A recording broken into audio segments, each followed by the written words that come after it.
주셨습니다. 감사합니다. 여러분 주보를 참고하실 때 여러분 앞에 귀의 소식 전하겠습니다. 먼저 한 가족으로 등록하신 분이 계십니다. 목지우 성도님, 안현진 집사님께서 전도하셨는데요. 잠깐 손을 들어 표시하면 어떠실까요? 네, 제 얼굴을 몇 번 뵀었네요.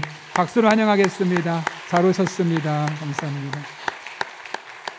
끝나고 잠깐 뵙고 가도록 하겠습니다. 네, 주보 참고하실 때 여러분 앞에 더 자세하게 교회 소식 전하겠습니다. 우리 교회를 방문하신 모든 분들 주님의 이름으로 환영합니다. 등록 원하시는 분 말씀하시면 제가 친절하게 도와드리겠습니다. 말씀과 함께 철로역전 계속 진행 중인데요. 화요일날 또 목요일날 토요일날 하박국과 스바냐와 학개서로 성경이 계속 바뀝니다. 그래서 여러분들이 꼭 개론 영상을 길어야 10분에서 15분 정도밖에 안 되니까 한번 보시면 많은 유익이 있을 겁니다. 아울러 오늘은 성찬식과 함께 세례 입교 예식이 있었습니다. 항존자 피택자 헌신 예배가 오늘 오후 예배 3시 예배에 있는데요. 피택자만 모이는 것이 아니라 오이코스 모이는 분들도 함께 모여서 또 함께 교제하는 시간 가지면 좋겠습니다. 신여 예배 안내입니다. 우리가 보통 세 번째 주에 했는데 세 번째 주는 은퇴가 있고 취임이 있고 또 임직식이 있어서 우리가 신여 예배를 다음 주로 옮기게 되었습니다. 일정을 잘 참고하시고 70세 이상 되신 분은 누구나 참여할 수 있으니 1시부터 조율을 해서 식사하고 함께 모임을 갖도록 하겠습니다. 우리 교회는 창립일이 되면 교회 생일 파티 안 하고요. 외부에 있는 어려운 이웃을 도와왔고 혹은 외부의 어려운 교회들을 도왔습니다. 이번에는 코로나 전에 계획했다 코로나 때 못했던 해외에 있는 난민 학교 세워가는 일에 우리가 헌신할 계획을 갖고 있습니다. 구체적인 내용은 다음 주에 제가 여러분 앞에 설명드리도록 하겠습니다. 오이코스 추가 신청 안내도 마찬가지입니다. 교회 안에 예배를 통해서 경험할 수 있는 은혜가 있고 또 소그룹을 통해서만 경험할 수 있는 하나님의 은혜가 있는데 소그룹을 통해 경험할 수 있는 은혜는 오이코스에 들어가야지만 경험할 수 있습니다. 그러니 그동안 여러 사정으로 참여하지 못했던 분들은 다음 주에 신청서 나눠드릴 때 보시고 또 일주일 동안 기도하시고 18일까지 제출해 주시면 되겠습니다. 장로회 상반기 정기 모임이 3부 예배 후에 대예배실에서 있습니다. 한가족 통합교육이 다음 주 3부 예배 후에 2층 사랑실에서 있습니다. 여러분 보신 것처럼 올해 여름에 이제 코타키나발루에 우리가 여기에 학교를 세우려고 합니다. 이곳에 선교팀이 12명이 가게 되는데요. 기도카드 보시면서 많이 기도해 주시고 또 사역을 통해서 그 지역에 많은 아이들이 예수님을 믿을 수 있는 그런 은혜가 있기를 힘써 주시기를 바랍니다. 그레이스 중창단 모임이 오늘 1시에 1층 조율에서 있습니다. 감사위원회입니다. 2023년 상반기 결산자료 회계장부를 6월 18일까지 사무실로 꼭 제출해 주십시오. 교회 안에 여러분이 헌금한 것들을 우리는 투명하게 또 잘 정리하고 잘 사용하는 것이 또 의무입니다. 그렇기 때문에 우리 감사위원회에 제출해 주시기 바랍니다. 교우 소식입니다. 김도윤 집사님께 시아버지께서 하나님의 부르심을 받았는데요.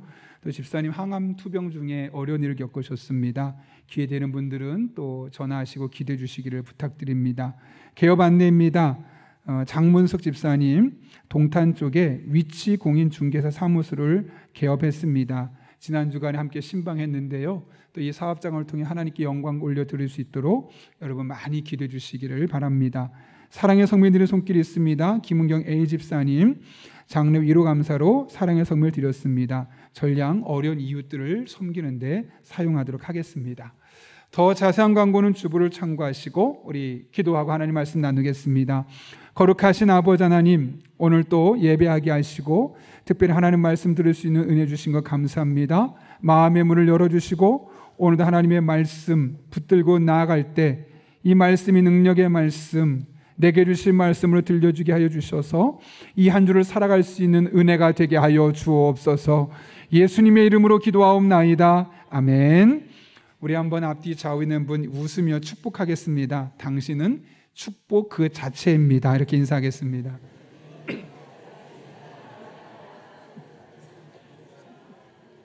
또 잡채 좋아하는 분은 잡채입니다 하시면 안 됩니다. 네. 제가 최근에 한 목사님의 책을 읽다가 그 목사님이 겪었던 이야기를 하나 보게 되었는데요. 한 유명한 작곡가를 만났는데 그 작곡가가 고민을 이야기하더라고 합니다. 여러분, 노래를 작곡하는 사람은 우리 일반인과 또 다른 영적인 민감함과 감수성을 가지고 있어야지만 새로운 곡들을 창작해내지 않겠습니까? 그래서 그동안 그분이 많은 것들을 해왔기 때문에 유명해졌겠죠. 근데 문제는 나이가 점점 먹어가면서 그 영감이 무뎌지기 시작했다는 거죠. 그래서 노래를 만드는 게 너무너무 힘들다는 이야기를 하는 겁니다. 그러면서 송정림 씨가 쓴 설렘의 습관이라는 책을 그 책에서 인용하는데, 이 책을 출판한 출판사에서 책을 어떻게 소개하냐면 이런 문장을 짧게 썼어요. 두근대면 무죄, 설레지 않으면 유죄. 이게 무슨 말일까요? 어떤 일을 할 때 마음에 두근댐이 여전히 남아있고 설렘이 있다면 그거는 괜찮은 거다. 근데 두근대는 것도 없어지고 설렘도 없어지고 기대감도 없어졌다는 것은 문제의식을 가져야 된다라는 말을 하고 있는 것이죠. 아주 짧은 이야기지만 이 이야기를 들으면서 저에게 참 많이 공감이 되었습니다. 개인적으로 저도 나이가 어릴 때는 모든 게 신기하고 조금만 봐도 새롭고 작은 것에도 감동하고 크게 표현했던 경험이 있습니다. 그런데 이제 50이 넘어가고 나이가 점점 먹어가면서 느끼는 게 하나 뭐냐면, 큰 거를 받았어도, 큰 은혜를 경험했어도 예전같이 마음에 큰 감동이 있거나 하지 않고, 그런 거지 뭐 당연한 거 아니야? 조금 더 큰 은혜가 필요한 거 아니야? 라고 바라보는 모습이 저에게서도 발견되기 때문에 그렇습니다. 이상하게 나이가 들어갈수록 영감이 무뎌지고 감동하는 것도 무뎌지고 일상의 삶에 너무나 빠르게 적응하고 있는 모습을 보이는 것이죠. 물론 우리가 모든 것에 예민하게 반응하고 모든 것에 감동받을 필요까지는 없습니다.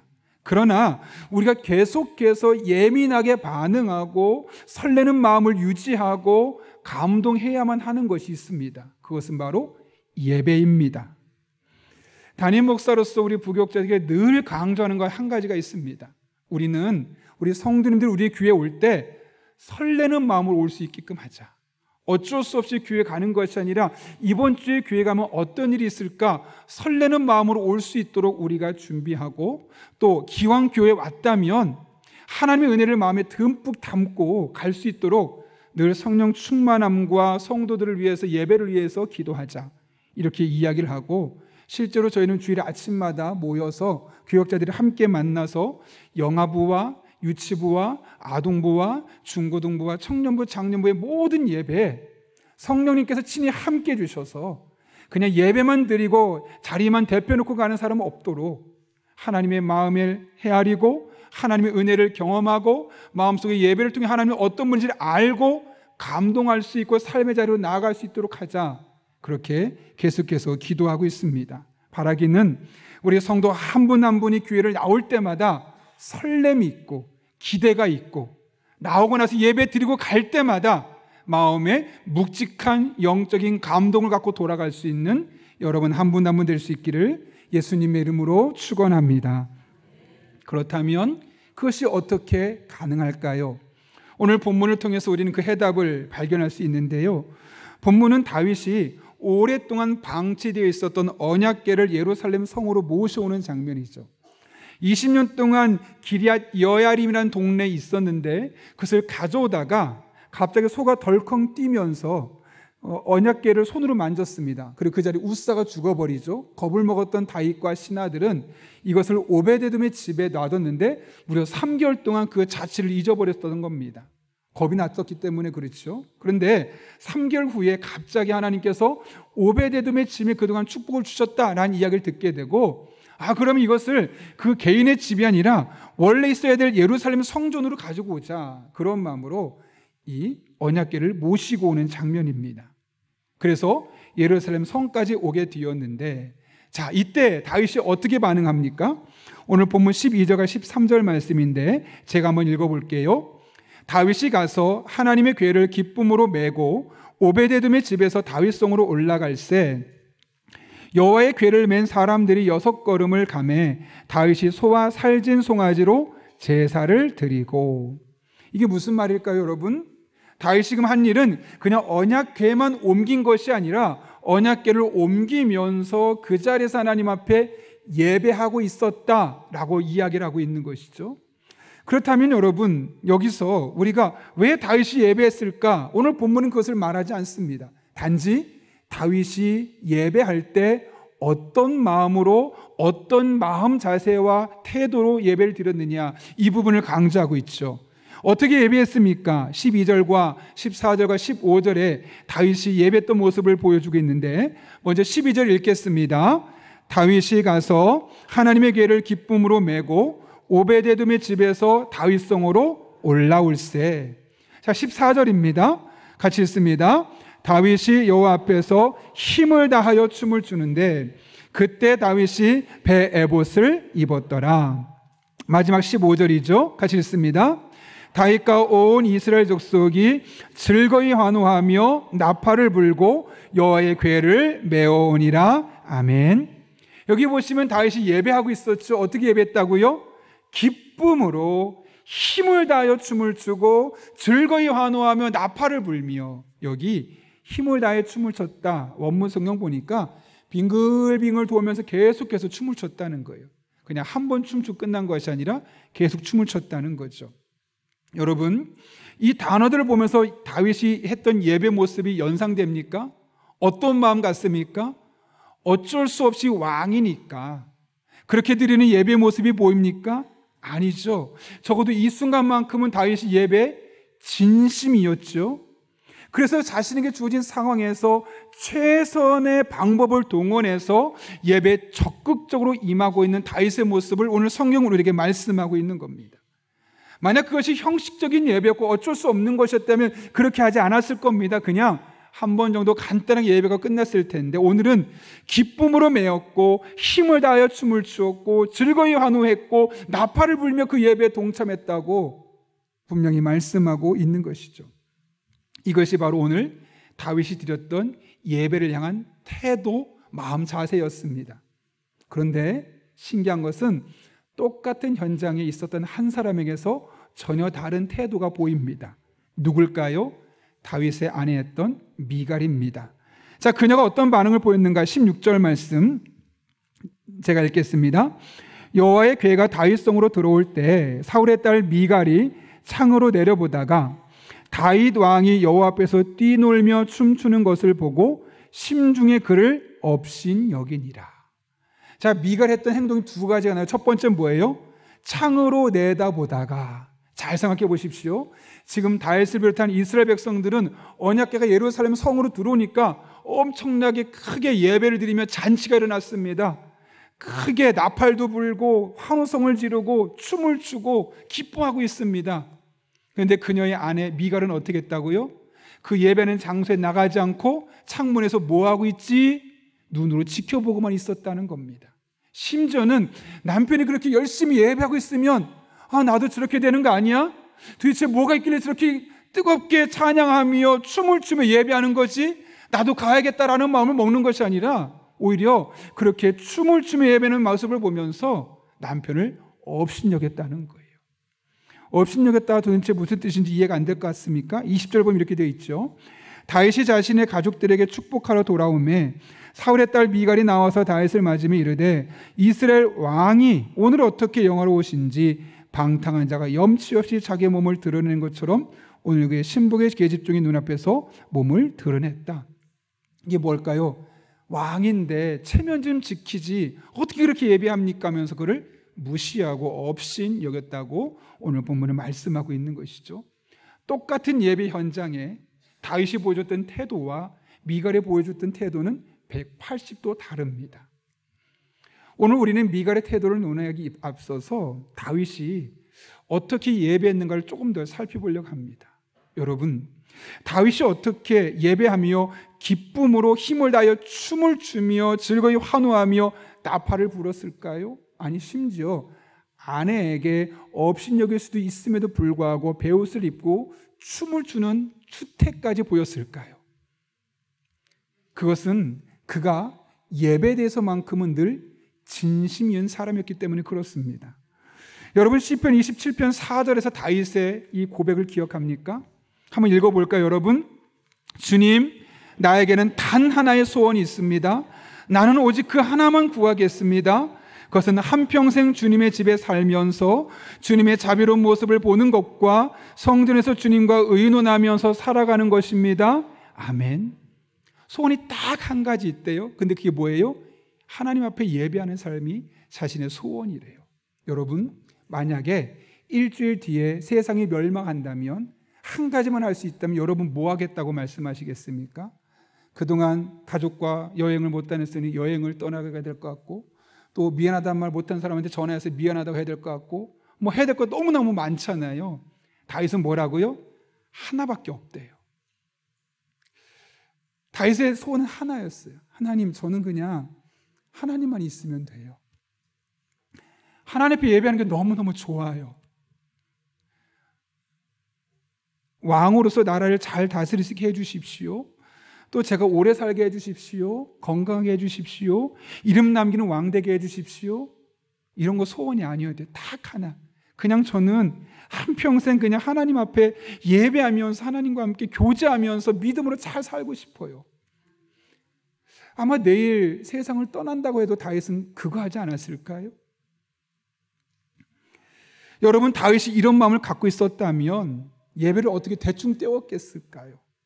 하나의 예배를 드리더라도 마음을 다하고 진심을 다하고 정성을 다해서 이 예배에서 하나님을 만나야지, 이 예배에서 하나님을 경험해야지, 오늘 예배에서 하나님 만나지 않으면 이것은 다 헛된 것이야 라는 마음으로 적극적으로 하지 않았을까요? 다윗의 모습에서 어쩔 수 없이 마지못해 그런 표현을 찾아볼 수가 없습니다. 그래서 그는 단 한 번의 예배를 드리더라도 기뻐하며 힘을 다하며 즐거이 환호하며 나팔을 불며 적극적으로 예배에 참여하게 되었던 것이죠. 심지어 시편 42편에서 뭐라고 말합니까? 하나님이여 사슴이 시냇물을 찾기에 갈급함같이 내 영혼이 주를 찾기에 갈급합니다. 2절에서는 이렇게 말합니다. 내 영혼이 하나님 곧 살아계신 하나님을 갈망하나니 내가 어느 때에 나가서 하나님의 얼굴을 배울까? 오늘 예배 드렸는데 또 언제 또 예배 드리지? 또 언제 예배 드리지? 늘 그의 마음속에 이런 하나님에 대한 갈망, 열망이 있었다는 거예요. 다윗에게 가장 위기의식은 뭐였을까요? 건강을 잃는 것이었을까요? 왕좌에서 내려오는 것이었을까요? 전쟁 치르는 것이었을까요? 아니요. 이 갈급함이 식어지는 거. 내가 매일매일 예배를 드리고 싶은데 예배에서 겨둘 수 있는 이 하나님의 은혜에 대한 설렘이 사라져버리고, 예배에 나왔는데 찬송해도 감동이 없고 말씀을 들어도 은혜가 안 되고, 그래서 아무런 은혜가 없이 그냥 형식적으로 예배를 참여하고 나아가는 것, 이걸 가장 두려워했던 사람이 바로 다윗이었던 것이죠. 그래서 하나의 소원이 있다면 나는 늘 예배하고 싶고 늘 하나님과 교통하고 싶습니다. 내 영혼이 주를 찾기에 늘 갈급합니다. 이런 마음으로 그가 나아갈 수 있었던 것이죠. 미국 하와이에 뉴호프 커뮤니티 처치가 있어요. 웨인 코데이로라는 목사님이 계신데 지금은 엄청난 큰 교회입니다.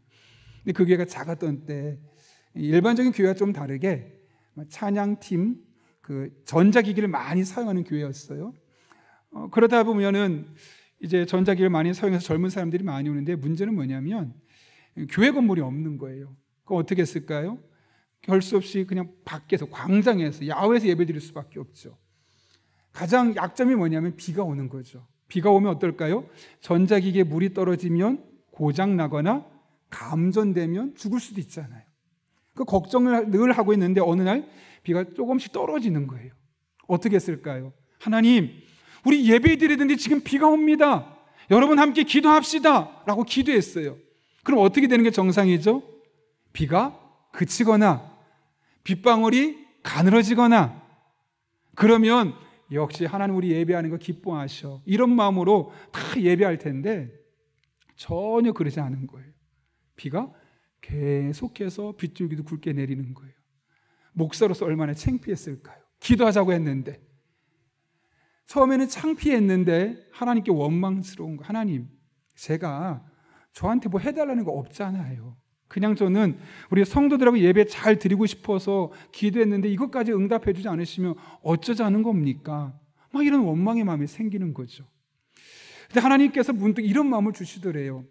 야, 너는 지금까지 기도하기를 계속해서 예배 드릴 수 있도록 비가 오지 않게 해달라고 기도했는데 왜 한 번도 이 예배 가운데 나와 함께 해달라는 기도를 하지 않는 거니? 아무리 비가 오지 않는다 해도 내가 이 자리에 함께 하지 않으면 그건 예배일 수가 없는 거야. 그렇지 않을까요, 여러분? 날씨가 아무리 좋아도 많은 사람이 모였어도 하나님이 그 자리에 임재하시고 은혜 주지 않으면 그게 예배겠습니까?